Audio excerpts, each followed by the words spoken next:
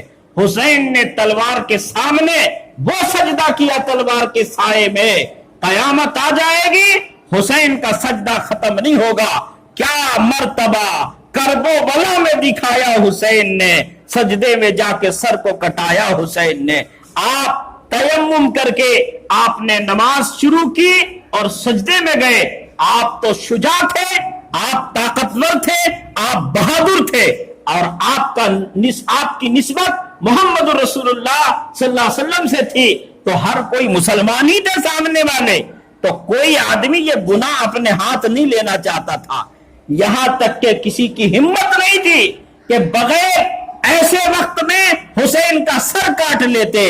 حضرت حسین سجدے میں گئے، اپنے مالک سے لو لگائے ہوئے ہیں، اور دشمن نے، ایک لعین اور بدبخت بدنصیب انسان نے اپنی تلوار کا وار کر کے حضرت امام حسین کے گردن کو تن سے جدا کیا، سجدے کی حالت میں آپ کی گردن کاٹ دی اور آپ شہید ہو گئے۔ اس لیے حسین کا پیغام یہ تھا، اس پیغام کو ہم اپنے سماج میں بڑھائیں، ظلم کو ختم کریں، ناانصافی کو ختم کریں، محبت کو بڑھاوا دیں، مسجدوں کو آباد کریں، اپنے سماج سے، اپنے معاشرے سے، اپنی سوسائٹی سے جھوٹ کو، غیبت کو، چغلی کو، بد زبانی کو، ان تمام چیزوں کو ختم کرنا یہ حسین کا پیغام ہے۔ اس لیے ماجد دیوبندی نے کہا ان کی نسبت کا تاج رکھتے ہیں، ہر مرض کا علاج رکھتے ہیں، ان کی نسبت کا تاج رکھتے ہیں، ہر مرض کا علاج رکھتے ہیں۔ خوف کیا ہو ہمیں یزیدوں سے، ہم حسینی مزاج رکھتے ہیں۔ اللہ تعالیٰ سے دعا کیجئے اللہ پاک ہم کو، آپ کو اور پوری امت کو سیدنا امام حسین رضی اللہ تعالیٰ عنہ کے نقش قدم پر چلنے کی اور آپ کے دیے ہوئے پیغام کو پر عمل کرنے کی توفیق عطا فرمائے۔ وما علینا الا